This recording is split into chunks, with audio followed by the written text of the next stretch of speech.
오늘 수도권을 포함한 중부지방 곳곳은 출근길에 비가 내리겠습니다. 시간이 지나면서 비는 더 거세질 것으로 보여 우산 꼭 챙겨서 나오셔야겠습니다. 현장에 취재기자 나가 있습니다. 권준수 기자. 네, 서울 여의도 버스 환승센터입니다. 지금은 우산을 쓰지 않고 다니네요. 비가 내리지 않는 겁니까? 그렇습니다. 오락가락한 날씨입니다. 제가 처음 이곳에 도착한 새벽 5시까지만 해도 비가 거세게 내렸습니다. 지금은 비가 그치고 도로에 이렇게 물이 살짝 젖어 있는 모습만 볼 수 있는데요. 시민들은 이른 시간 새벽부터 출근하면서 우산을 갖고 나오는 모습을 볼 수 있었습니다. 서울을 포함한 수도권은 오늘 오전 시간대를 지나면서 오후에 점차 비가 더 많이 내릴 것으로 예보됐습니다. 경기 북서부와 동부 지역 등에는 내일까지 시간당 20mm 이상의 거센 비가 쏟아질 수 있는데 기상청은 수도권 등 중부지방에 최고 150mm 이상의 비가 올 거라고 예보했습니다. 네, 지난번에 폭우 피해가 컸던 경기도는 만일의 상황을 대비하고 있다고요? 네, 많은 비가 예보된 경기도는 오늘 새벽 5시부터 비상 단계 1단계를 발령하고 상황실을 꾸린 뒤 지역별 호우 상황을 살피고 있습니다. 최근 무더위가 이어져 온 터라 국지성 호우로 짧은 시간에 많은 비가 내릴 수 있는 만큼 안전사고에 유의하셔야겠습니다. 중앙재난안전대책본부는 폭우가 내릴 경우 도심에서 지하차도나 배수로 등은 피해 다닐 것을 강조했습니다. 또 하천에 물이 불어나기 시작한다면 절대 접근해선 안 된다고 설명했기 때문에 주의하셔야겠습니다. 지금까지 여의도에서 YTN 권유수입니다. 경기 북부 상황도 살펴보겠습니다. 북한과 가까운 군남댐에 취재기자 나가 있습니다. 김희영 기자. 네, 경기 연천군 군남댐입니다. 그곳 상황은 어떻습니까? 네, 현재 이곳도 비가 오락가락하고 있습니다. 전혀 내리지 않다가 갑자기 쏟아지는 등 반복하고 있는 건데요. 저희 취재진이 이곳으로 오는 동안에도 지역마다 빗줄기 강도가 달라졌습니다. 제 뒤로 군남댐 수문이 보이실 텐데 현재 13개 수문 중 평소처럼 7개를 열어둔 상태입니다. 댐 수위는 새벽 6시 기준 23.5m 정도로 어제와 큰 차이가 없는 수준입니다. 초당 방류량 역시 40톤 안팎인데 평소와 같습니다. 아직 이곳 일대에 비가 많이 내리고 있진 않지만 오늘 수도권을 시작으로 전국 대부분 지역에 강하고 많은 비가 예보돼 있어 안심하기는 이릅니다. 네, 지금 그곳은 북한과도 가까워서 북한의 방류 여부에 따라 우리도 영향을 받을 수 있는 거죠? 네, 오늘 새벽부터 북한 지역 임진강 일대에도 많은 비가 예보돼 있습니다. 이에 따라 휴전선 인근 북한의 강수량에도 집중해야 합니다. 비가 쏟아지면 북한이 임진강 상류 환강댐을 방류할 가능성이 있고 이 경우 군남댐과 임진강 하류 등도 수위가 높아질 수 있기 때문입니다. 다만 군사분계선 남측 첫 번째 다리인 필승교 수위를 보면 평소와 비슷한 수준으로 대피 권고 수위인 1m에는 한참 못 미칩니다. 정부는 계속해서 상황을 관측하면서 이상 징후가 보이면 대응할 방침입니다. 짧은 시간 동안 비가 강하게 내리면 하천이 갑자기 불어날 수 있으니 접근하지 말고 하늘이 갑자기 어두워지면 안전한 곳으로 몸을 피하는 게 좋겠습니다. 지금까지 경기 연천군 군남댐에서 YTN 김희영입니다. 강원 영서 지역에도 강한 비가 내릴 것으로 예보됐습니다. 현장에 나가 있는 취재기자 연결합니다. 홍성욱 기자. 네, 강원도 춘천 해안 계곡에 나와 있습니다. 비가 내리고 있는 것 같네요. 어떻습니까?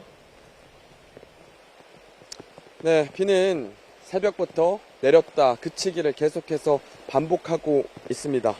지금은 빗줄기가 다시 강해지고 있는데요. 한때 눈을 제대로 뜰지 못할 정도로 강한 빗줄기가 쏟아지기도 했습니다.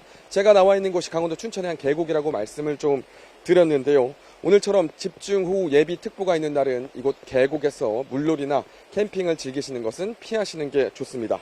계곡을 좀 보여드리면 물이 많이 불어나지는 않았습니다. 하지만 안심할 수만은 없습니다. 시간당 30mm가 넘는 장대비가 쏟아지면 금방이라도 이 계곡물이 불어날 수 있기 때문인데요. 여름 휴가철이라 계곡으로 캠핑이나 물놀이 오시는 분들 많습니다. 집중호우로 짧은 시간에 물이 불어나면 고립되거나 자칫 휩쓸려 인명피해로 이어질 수 있습니다. 해수욕장처럼 안전요원이 따로 배치돼 있지도 않아 사고 발생 시 빠른 대처가 어렵습니다. 계곡이나 강 주변 물놀이 중 폭우가 쏟아진다면 무리해서 건너려고 하면 절대 안 됩니다. 일단 안전한 곳으로 대피한 뒤에 신고 후 구조를 기다리는 게 좋습니다. 불어난 계곡물은 무릎 높이까지만 올라와도 사람이 넘어질 만큼 물살이 강하기 때문입니다. 실제로 매년 여름 집중호우로 강이나 계곡에서 고립되거나 물살을 휩쓸리는 사고가 반복되고 있습니다. 여름 휴가철 피서도 좋지만 무엇보다 중요한 게 안전입니다. 기상정보를 수시로 확인하시고 물놀이 즐기시는 게 좋습니다. 지금까지 강원도 춘천에서 YTN 홍성욱입니다. 다음 소식입니다. 국회 법제사법위원장을 맡고 있던 이춘석 의원이 주식 차명거래 의혹으로 더불어민주당을 전격 탈당했습니다. 김웅래 기자입니다. 민주당 이춘석 의원이 본회의장에서 휴대전화로 주식창을 보고 있습니다. 네이버와 LG CNS 등의 종목을 시세에 맞춰 사고 파는 모습이 한 언론사 카메라에 고스란히 포착된 겁니다.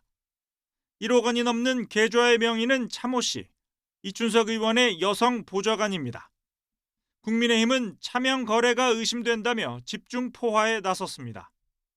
그동안 재산 신고에서 누락했다는 지적이 나왔고 또 미공개 고급 정보를 다루는 유력 정치인으로 도덕성 문제까지 도마 위에 올랐습니다. 법치주의 수호의 선도자가 되어야 할 국회 법사위원장이 현행법을 위반한 것에 대해서 도저히 용납할 수 없습니다. 정청래 민주당 대표도 당 윤리감찰단에 긴급 진상조사를 지시했습니다. 이춘석 의원은 그러자 SNS에 본회의장에서 주식 화면을 열어본 건 변명의 여지가 없다고 사과했습니다. 하지만 차명 거래는 결코 사실이 아니라며 당의 진상조사에 성실히 임하겠다고 밝혔습니다. SNS에 올린 그게 전부입니다. 그러다 조사하면 밝혀질 거니까요.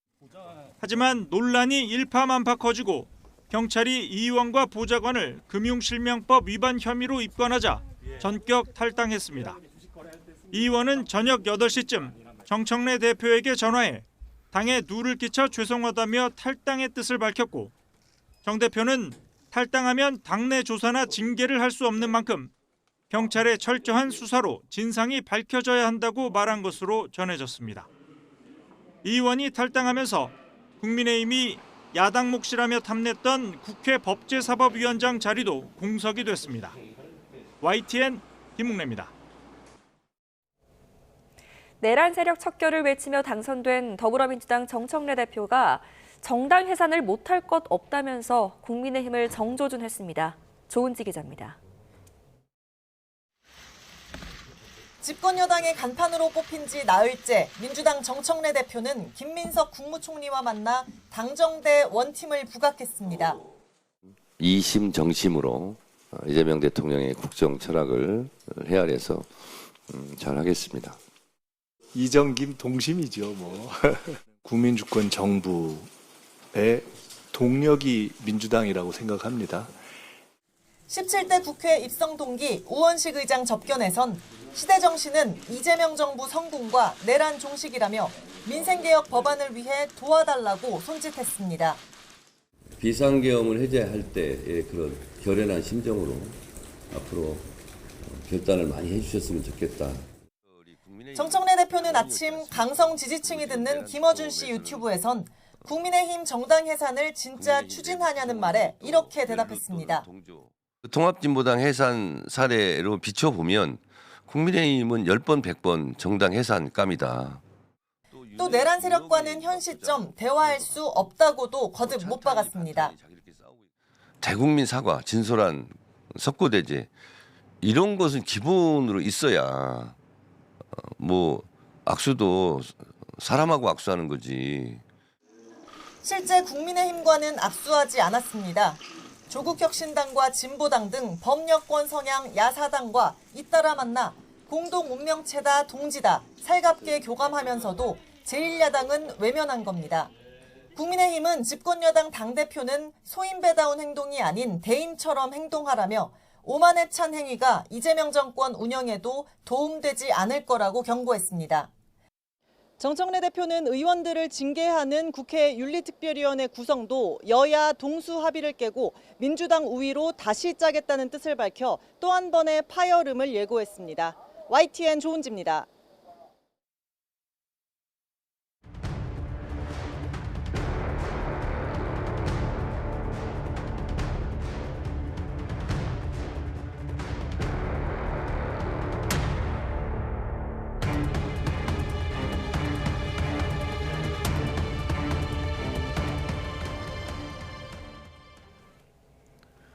네, 잠시 뒤입니다. 오전 10시에 김건희 여사가 피의자로 첫 번째 공개 소환될 전망입니다.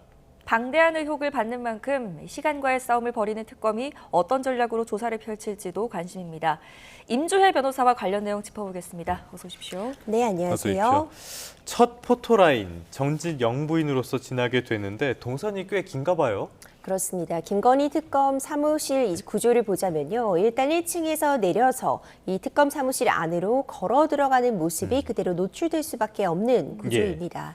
이 안에 들어가서 이제 에스컬레이터를 타고 조사실로 올라갈 것이다 예측이 되는데 많은 관심을 받을 수밖에 없는 것이 전직 영부인으로서 피의자 신분으로 이런 포토라인에 서는 것이 처음이기 때문입니다. 과거에도 전직 영부인들이 조사를 받은 적은 있었는데 참고인 신분이었고요. 조사를 마친 이후에 이 조사 사실이 공개가 되었던 비공개 조사를 택했기 때문에 언론 앞에 노출된 적은 없습니다. 피의자 신분으로 조사를 받는 건 이제 김건희 여사가 재직 중에 그러니까 윤석열 전 대통령이 여전히 대통령으로 일하고 있을 당시에 도이치모터스 이런 역할 등과 관련해서 있었지만 당시에는 방문 조사였죠. 그렇기 때문에 이렇게 공개적으로 소환 조사가 시행이 되는 건 이번이 처음이라고 평가할 수 있습니다. 네, 김 여사가 출석하면서 어떤 메시지를 낼 가능성에 대해서 어떻게 보세요? 어떤 메시지를 낸다는 이야기들이 지금 전해지고 있습니다. 일단 진술 거부권 등도 행사하지 않고 오늘 최대한 기억나는 대로 진술을 하겠다, 적극적으로 조사에 임하겠다는 입장도 밝힌 것으로 전해지고 있고요. 이 우리가 흔히 얘기하는 이 포토라인 앞에 서서 언론을 향해 그리고 국민들을 향해 짧게나마 어떤 메시지를 낼 것이다라는 이야기가 나오는데 그것이 어떤 사과의 메시지가 되는 것인지 아니면 이와 관련해서 뭐 적극적으로 수사를 받겠다는 수준의 통상적인 이야기가 될 것인지 아직 예측하기는 어렵지만 어떤 방식으로든 본인의 생각을 표현하는 그런 과정을 거칠 가능성 있어 보입니다. 10시에 굉장히 시선이 많이 쏠리게 될 것 같습니다. 특검 측에서는 별도의 티타임 없이 바로 조사에 돌입하겠다 이렇게 얘기하는데 전례랑은 좀 다른 것 같아요. 이런 것들은 특혜 시비 이런 것들을 차단하기 위해서라고 봐야 되는 겁니까? 그렇죠. 이 특검 측에서도 그러니까 다른 사람들, 다른 피의자와 동일하게 대우하겠다라는 이 대원칙을 세우고 이 예외를 두지 않겠다는 것으로 보입니다. 일단 김건희 여사가 조사 방식을 두고서도 하루에 한 가지 혐의에 대해서만 조사를 받겠다라는 제안을 하기도 했었는데 이 부분도 단칼에 특검이 그런 일은 있을 수 없다고 제안을 두었었고요. 이제 이런 부분들을 보자면 동일한 대우를 하겠다라는 원칙이 있고 그렇기 때문에 일반적으로 뭐 전직 대통령이라던가 재벌 총수 등을 조사할 때 티타임이라고 해서 사전에 조사 시작하기 전에 차 한 잔을 하면서 차담을 좀 나누고 조사실로 이동하는 그런 모습들이 과거에 전례를 비춰보면 있어 왔는데 이런 부분들은 윤석열 전 대통령과 마찬가지로 별도로 진행하지 않겠다라고 지금 평가가 되고 있고요. 이런 부분들이 과거에도 이제 김건희 여사가 조사를 받았을 때 이제 방문 조사 방식을 택했는데 이 부분이 특혜다라고 해서 굉장히 많은 논란이 일었습니다. 이런 부분들도 다소 좀 인식한 처사가 아닌가 생각이 됩니다. 오늘 조사가 과연 몇 시까지 이루어질지도 관심인 것 같습니다. 일단 김건희 여사는 특검 측에 오후 6시 전까지는 좀 끝내달라라는 요청을 했는데 특검 측은 원칙대로 하겠다라는 입장이고요. 만약에 이게 피의자 당사자가 심야 조사를 거부하면 강행할 수는 있는 겁니까? 당사자, 피의자가 심야 조사까지는 받지 않겠다. 심야 조사에 동의하지 않으면 심야 조사는 이루어질 수 없습니다. 예. 이제 9시 정도를 넘어서서는 조사가 이루어지지 않을 가능성이 현재로서는 높아 보입니다. 예. 이미 6시 정도까지만 조사를 하자 건강상의 어떤 우려가 있다라는 입장이 나왔기 때문에 예. 저녁 식사를 하고 그 이후에 일부 조사는 이어질 수 있겠지만 밤 늦게까지 이제 새벽까지 이어지는 조사는 어려울 것으로 보이고요.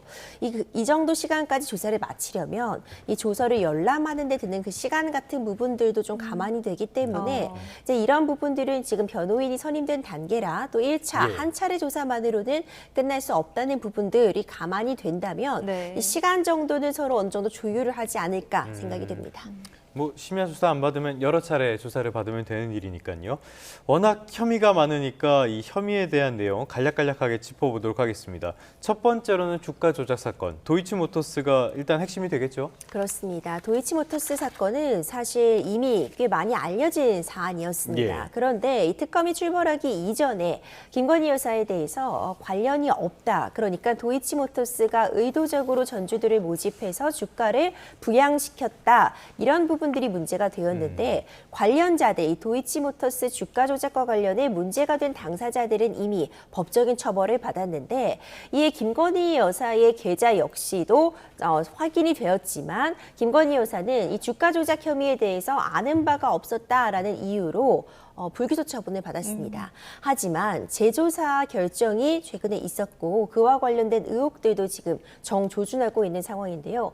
과연 김건희 여사는 이 도이치모터스 주가 조작에 본인의 계좌가 활용이 되었는데 그 과정에서 이것이 의도적인 주가 부양이었는지를 인식하지 못했느냐 아니면 인식하고도 계좌를 맡기고 이를 통해서 차익의 실현을 거뒀느냐 이 부분이 지금 핵심적으로 문제가 되고 있고 이 부분에 대한 조사 오늘 고강도로 진행될 예정입니다. 네, 지금 주가 조작 사건은 또 삼보토건 건도 있지 않습니까?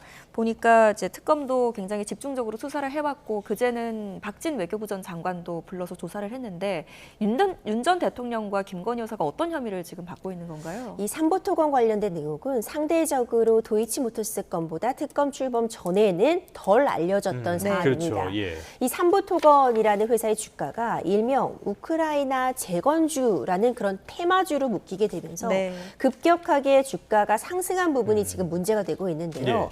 이 과정에서 윤석열 전 대통령 부부가 예정에도 없던 우크라이나 방문을 단행을 하면서 오히려 이런 부분, 그러니까 주가가 상승하는 데 큰 영향을 미쳤습니다.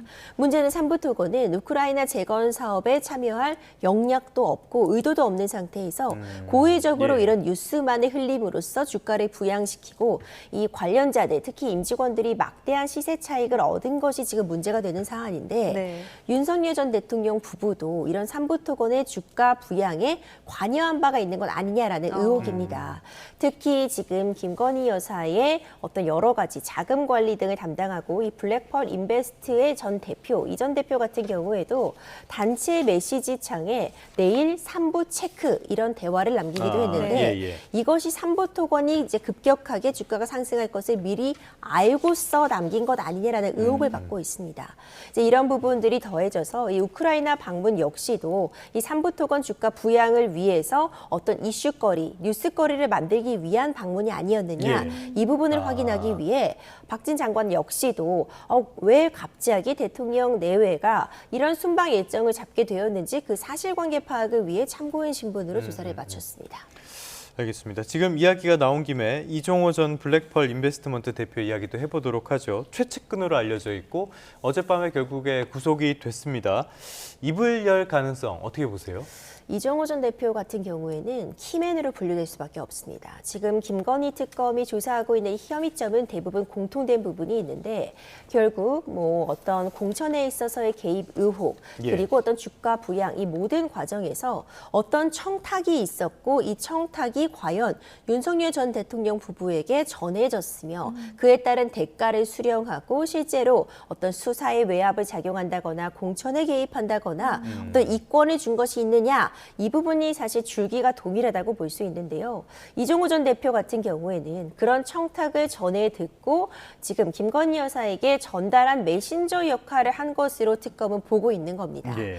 그 메신저 역할이 정확히 확인이 되어야지 청탁이 전해지고 그에 따라 어떤 지휘 지시가 있었다는 부분이 입증이 가능하기 때문에 굉장히 중요한 역할을 담당하는 인물이라고 볼 수 있고요. 네. 지금 관련해서 광범위하게 물증 등이 제시가 되고 있고 특히 도이치모터스 사건 같은 경우에도 이전과 달리 김건희 여사가 이 증권회사 직원과 통화한 그 내역 같은 부분 물증으로서 확보가 된 상황이기 때문에 기존의 진술과 다른 진술을 할 가능성 내지는 이전에는 밝히지 않았던 새로운 진술을 할 가능성도 점쳐지고 있습니다. 네, 이 주가 조작 의혹뿐 아니라 공천 개입 의혹도 지금 있잖아요. 관련해서 윤상현 의원도 그 소환 조사를 받았는데 여기서 윤 전 대통령 부부가 관여를 했다라는 진술이 나왔습니다. 만약에 이게 진술을 토대로 혐의가 입증되려면 어떤 게 필요한가요? 말씀 주신 것처럼 윤상현 의원 같은 경우 과거에는요. 지금 공천관리위원장으로 본인이 일을 할 때 벌어진 일들이기 때문에 굉장히 그 진술의 신빙성이라던가 중요도가 높은 인물이라고 볼 수 있는데요. 과거에는 이와 관련해서 윤석열 전 대통령 부부로부터 공천과 관련된 어떤 전화도 받지 못했다. 그리고 실제로 본인도 어떤 영향력을 행사한 바가 없다는 취지의 진술을 해왔습니다. 그런데 여러 가지 물증 등이 새로 공개가 됐습니다.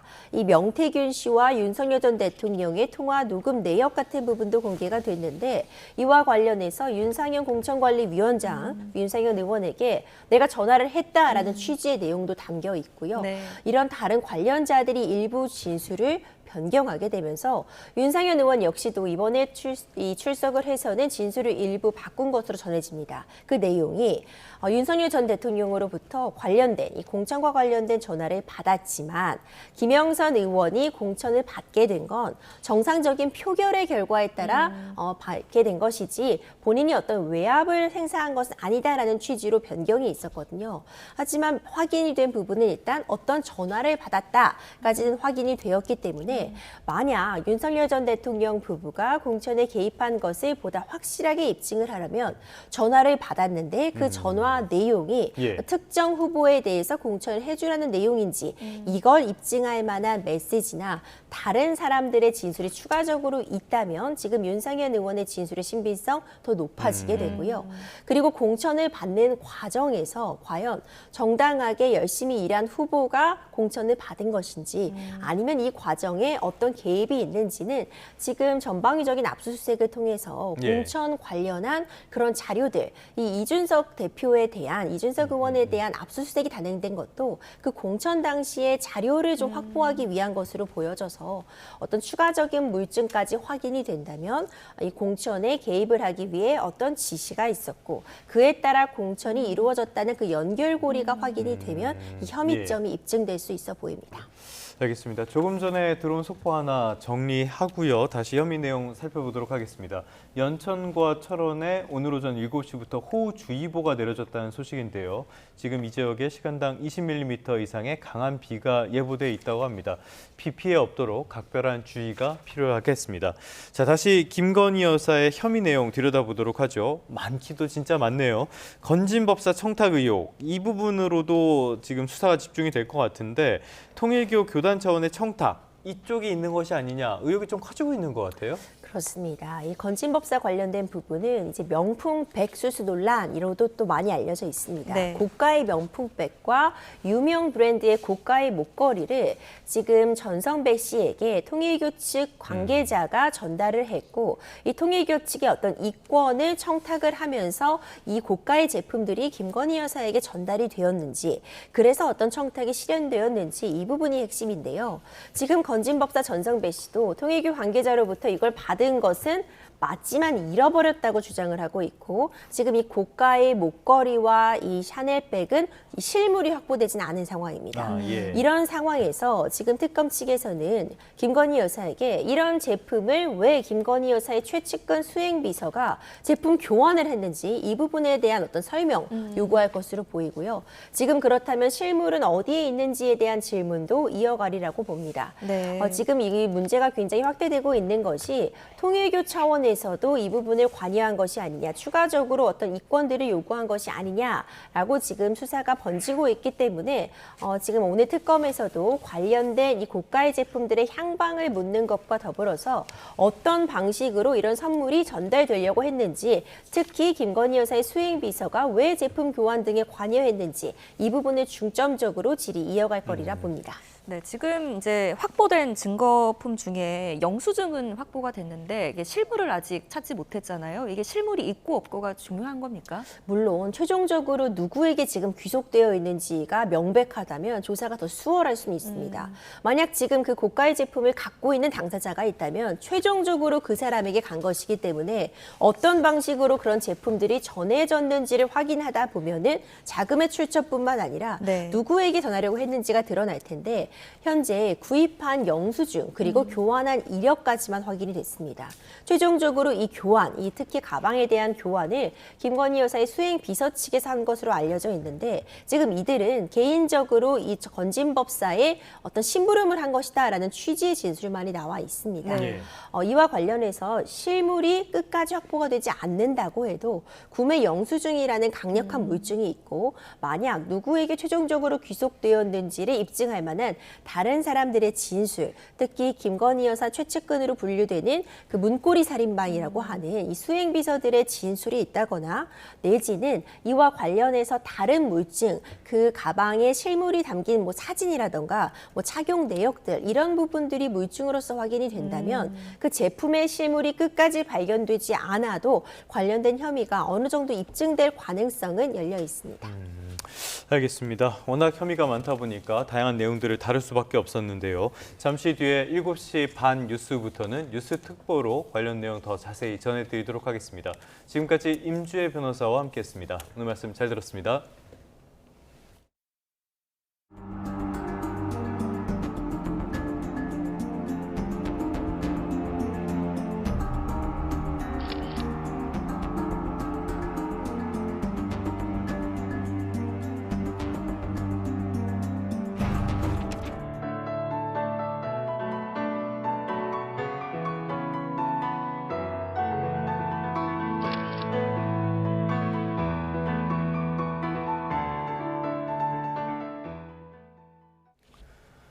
네, 끝으로 날씨 상황 살펴보겠습니다. YTN 야외 스튜디오 연결합니다. 원희다 캐스터.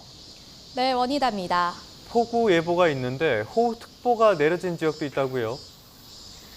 네, 현재 북쪽에서 비구름이 내려오면서 경기와 강원 지역부터 영향을 주기 시작했습니다. 연천과 철원에는 조금 전 호우주의보가 내려졌는데요. 서울도 비가 차츰 시작되겠습니다. 출근길 비가 내리는 지역에서는 교통안전에 각별히 유의하시기 바랍니다. 네, 이번에는 중부지방을 중심으로 극한호우 가능성이 있다고요? 네, 그렇습니다. 시간당 72mm를 넘으면 극한호우라고 하는데요. 오늘 중부지방을 중심으로 시간당 30에서 50mm, 심한 곳은 70mm 안팎까지 예보가 됐습니다. 여기에 비의 양도 많은 곳은 150mm 이상이 되겠습니다. 호우 피해가 발생하지 않도록 안전에 만전을 기해 주시기 바랍니다. 자세한 레이더 화면부터 살펴보도록 하겠습니다. 현재 중북부 지방을 중심으로 비가 내리고 있습니다. 붉은색의 호우 구름은 북쪽에서 서서히 남쪽으로 이동하며 전국에 비를 쏟아붓겠고요. 강한 비구름의 이동에 따라 중서부 지방에 내려져 있는 호우 예비특보가 점차 발효되겠습니다. 예상되는 비의 양은 경기와 영서에 많게는 150mm 이상, 서울 등 그 밖의 지역에도 최고 100에서 120mm 이상의 큰 비가 오겠습니다. 지역별로 호우가 집중되는 시점입니다. 수도권과 강원도는 오늘 오전부터 오후 사이, 충청은 오늘 낮부터 밤 사이, 남부지방은 대체로 오늘 밤부터가 되겠는데요. 곳에 따라 벼락과 돌풍을 동반한 시간당 30에서 최대 70mm 안팎의 국지성 호우가 예상됩니다. 이번 비는 오늘 밤부터 내일 아침 사이 대부분 그치겠지만 내일 오전부터는 또다시 곳곳에 비가 내릴 전망입니다. 현재 전국적으로 산사태 위기경보 경계 단계가 발령 중입니다. 산사태나 저지대 침수 등 피해 발생하지 않도록 안전사고에 각별히 주의하시기 바랍니다. 지금까지 YTN 원희다입니다. 네, 8월 6일 뉴스타트 모두 마무리하겠습니다. 네, 잠시 뒤부터는 뉴스 특보가 이어집니다. 시청해주셔서 고맙습니다.